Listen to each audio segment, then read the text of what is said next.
एक विश्व नेता कैसा होना चाहिए? उसमें होनी चाहिए गरिमा, समझदारी और सम्मान।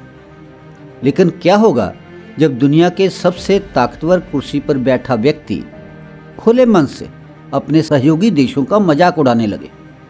जब भारत के प्रधानमंत्री की नकल उतारे, उसके द्वारा गलत आंकड़े बताए जाएं और भारत पर दबाव बनाने की कोशिश करे, ऐसे आदमी की छवि आम लोगों में कैसी बनेगी, चर्चा करने की जरूरत नहीं है।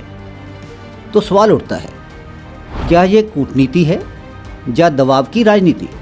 आज के इस विश्लेषण में हम जानेंगे डोनाल्ड ट्रंप ने भारत और प्रधानमंत्री नरेंद्र मोदी को लेकर ऐसा क्या कहा।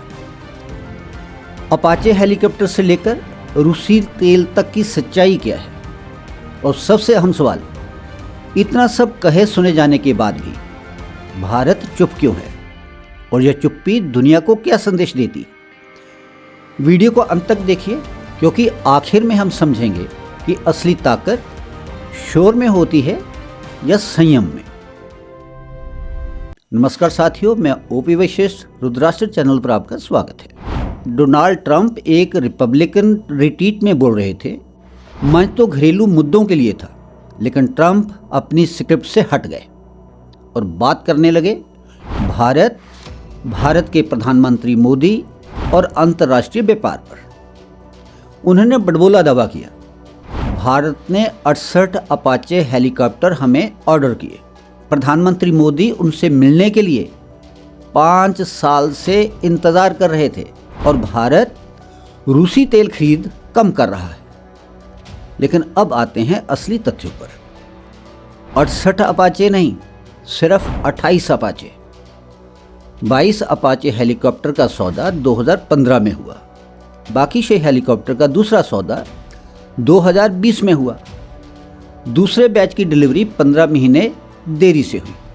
आमतौर पर विक्रेता ऐसी देरी पर शर्मिंदा होते हैं, लेकिन यहाँ ट्रंप अपने भाषण में खरीदार का ही मजाक उड़ाते दिखे। निर्लज्जता की हद होती है, पर ट्रंप तो ट्रंप है। दूसरी बात, रूसी तेल की खरीद कम नहीं हुई। सितंबर अक्टूबर में गिरावट आई जब भारत पर 25% टैरिफ लगाया गया। लेकिन नवंबर में भारत ने 1.7 मिलियन बैरल प्रतिदिन रूसी तेल खरीदा। दिसंबर में भी आयात जारी रहा। यानी ट्रंप के दावे और डेटा दोनों अलग अलग कहानी कहते हैं।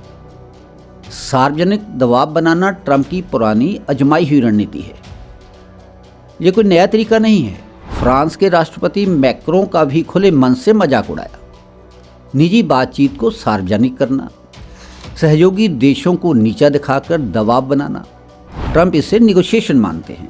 लेकिन असल में यह स्थापित सम्मानजनक डिप्लोमेसी का पतन है। भारत ने ट्रंप के बयान पर कोई तत्कालिक प्रतिक्रिया नहीं दी। लेकिन विदेश मंत्री डॉक्टर एस जयशंकर ने एक बेहद गहरी बात कही। जयशंकर ने कहा, जब भारत ने आतंकवाद पर कार्रवाई की तो दुनिया के देशों ने संयम और कानून की बात की। लेकिन जब वही देश दूसरे कमजोर देशों पर खुद हिंसा करते हैं तो सब चुप्पी क्यों साध जाते हैं? यह बयान बड़बोले नेताओं को सिर्फ जवाब नहीं था, ये दुनिया के दोहरे मापदंडों पर जोरदार चोट थी। यह टकराव देशों का नहीं है, यह शैली का टकराव है। ट्रंप का तरीका शोर मचाने, बेतुके बयान देने और दबाव बनाने का रहा है। भारत का तरीका धैर्य, डेटा और दीर्घकालिक सोच रखने का है। भारत ना तो रूसी तेल छोड़ेगा, ना ही सार्वजनिक अपमान पर नीति बदलेगा। दुनिया को लग सकता है कि जो जोर से बोले वही ताकतवर है, लेकिन इतिहास गवाह है, जो शांत रहकर अपने हित साधता है वही भविष्य में विजयी होता है। भारत ना तो धमकी से डरता है, ना ही मजाक से विचलित होता है। भारत की विदेश नीति आज पहले से कहीं ज़्यादा परिपक्व और आत्मविश्वासी है। तो आज के विश्लेषण में इतना ही। वीडियो को लाइक कीजिए, शेयर कीजिए और ऐसे ही राष्ट्रहित से जुड़े गहरे विश्लेषण के लिए रुद्राष्ट्र चैनल को सब्सक्राइब कीजिए। तब तक के लिए धन्यवाद। मिलते हैं अगले वीडियो में एक नए विश्लेषण के साथ। जय हिंद, जय भारत।